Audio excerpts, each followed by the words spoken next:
हम लोग अंग्रेजों की गोद निषेध नीति जो उसका अध्ययन कर रहे थे, जिसमें हमने उसकी भूमिका, गोद निषेध नीति क्या थी, इसके अलावा किन किन राज्य जो उनके साथ में गोद निषेध नीति जो उसको अपनाया गया था और किसको अधिकार दिया गया और किसको नहीं दिया गया, इसके बारे में हमने अध्ययन किया। अब हम अध्ययन करते हैं कि गोद निषेध नीति की समीक्षा, अर्थात क्या वाकई में ये सही थी या गलत थी, और डलहौजी जो उसके द्वारा किया गया कार्य जो क्या उचित था या अनुचित था। तो इस प्रकार से हम उसके बारे में अध्ययन किएंगे। कहा जाता है कि गोद निषेध नीति की उचित थी अथवा अनुचित, इसके संबंध में अंग्रेज इतिहासकार और भारतीय इतिहासकार दोनों ही आपस में मतभेद हैं।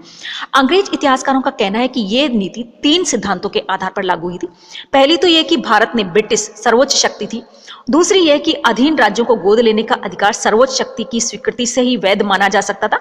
और तीसरा यह कि सर्वोच्च शक्ति इस स्वीकृति को रोक भी सकती थी, क्योंकि उसे ऐसा करने का राइट्स था। और जहां तक ब्रिटिश सर्वोच्च सत्ता का प्रश्न है, इसका औचित्य केवल यही था कि भारत में अंग्रेज सर्वशक्तिमान थे और इसीलिए वे सर्वोच्च थे, और यह औचित्य केवल शक्ति पर आधारित था, न कि तर्क पर। और अंग्रेजों ने भारत में जो अधिकार प्राप्त किए थे, वे या तो उन्होंने विजयों के द्वारा या अनुदानों द्वारा अथवा संधियों के द्वारा प्राप्त किए थे। इस प्रकार से प्राप्त किए गए अधिकारों से सार्वभौमिकता का अधिकार प्राप्त नहीं हो सकता, और अंग्रेजों के आने से पहले मुगल सम्राट को सार्वभौमिकता के अधिकार प्राप्त थे। लेकिन मुगल सम्राट ने न तो कभी इस प्रकार राज्यों का अपहरण किया और न मुगल सम्राट ने कभी अपनी सार्वभौमिकता जो है वो कंपनी में हस्तांतरित की। अतः ब्रिटिश सरकार की सर्वोच्चता अथवा सार्वभौमिकता का सिद्धांत जो था वो पूरी तरह से आधारहीन बताया जाता है। इसके अलावा दूसरे सिद्धांत में अधीन शब्द जो है वो भ्रामक है, कि अधीन और सहयोगी राज्यों के बीच तथा अधीन और आश्रित राज्यों के बीच भेद स्थापित करना केवल भ्रम उत्पन्न करना था। और डलहौजी ने इसे स्पष्ट करते हुए कहा था कि जो राज्य प्रत्यक्ष अथवा परोक्ष रूप से ब्रिटिश सरकार द्वारा स्थापित किए गए अथवा जिन राज्यों ने अपनी पूर्व की स्थिति को छोड़कर अंग्रेजों की सर्वोच्च सत्ता को मान्यता दी थी, डलहौजी का यह कहना ठीक नहीं था कि अंग्रेजों ने प्रत्यक्ष अथवा अप्रत्यक्ष रूप से किन्हीं राज्यों का निर्माण किया था, क्योंकि प्रत्येक राज्य किसी न किसी स्थिति में पहले से ही भारत में विद्यमान था। और जहां तक गोद लेने के लिए सर्वोच्च सत्ता की स्वीकृति की बात आती है, तो ये समझना बहुत ज्यादा कठिन है कि कंपनी ने किन परिस्थितियों में और कैसे ये अधिकार जो उसको प्राप्त किया।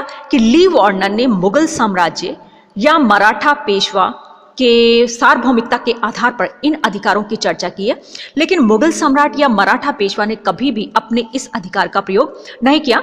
मुगल सम्राट नए उत्तराधिकारियों से, चाहे वह निजी पुत्र हो अथवा गोद लिया हो, नजराना अवश्य प्राप्त करता था, जो मात्र औपचारिकता हुआ करती थी। और मुगल सम्राट या पेशवा की सार्वभौमिकता में ऐसा कोई उदाहरण नहीं मिलता जहां की पैतृक वारिस न होने पर राज्य समाप्त किया जाए। अतः अंग्रेजों का ये मनगढ़ंत अधिकार जो था, जो कि उन्होंने स्वतः ही ग्रहण कर लिया था, सर्वथा पूरी तरह से अनुचित बताया जाता है।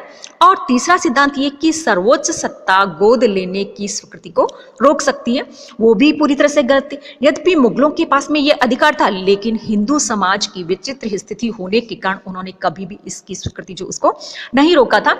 और संभव है कि मुगलों को यह अधिकार मुस्लिम कानून के अनुसार मिला हुआ था, लेकिन हिंदुओं ने मुगलों के इस अधिकार को कभी मान्यता नहीं दी। और प्रारंभ में अंग्रेज भी मुगलों का अनुसरण करते रहे। केवल 1831 ईस्वी में उनकी नीति जो उसमें थोड़ा बहुत परिवर्तन है, और इनमें धारणा दृढ़ होती गई कि जो गोद लेने की स्वीकृति देता है उसे अस्वीकृत करने का भी राइट है।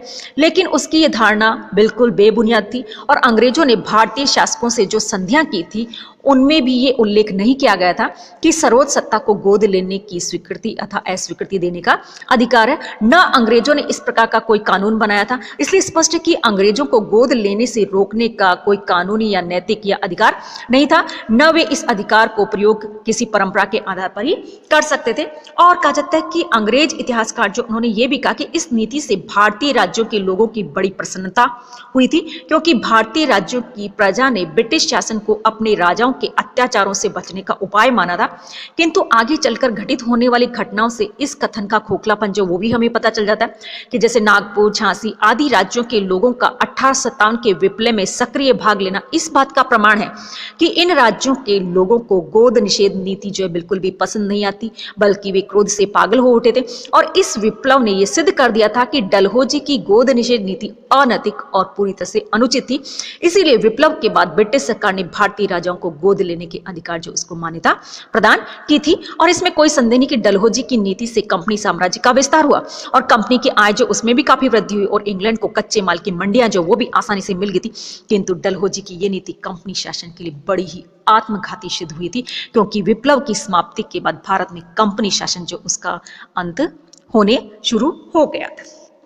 तो ये हमारी गोद निषेध नीति रही थी।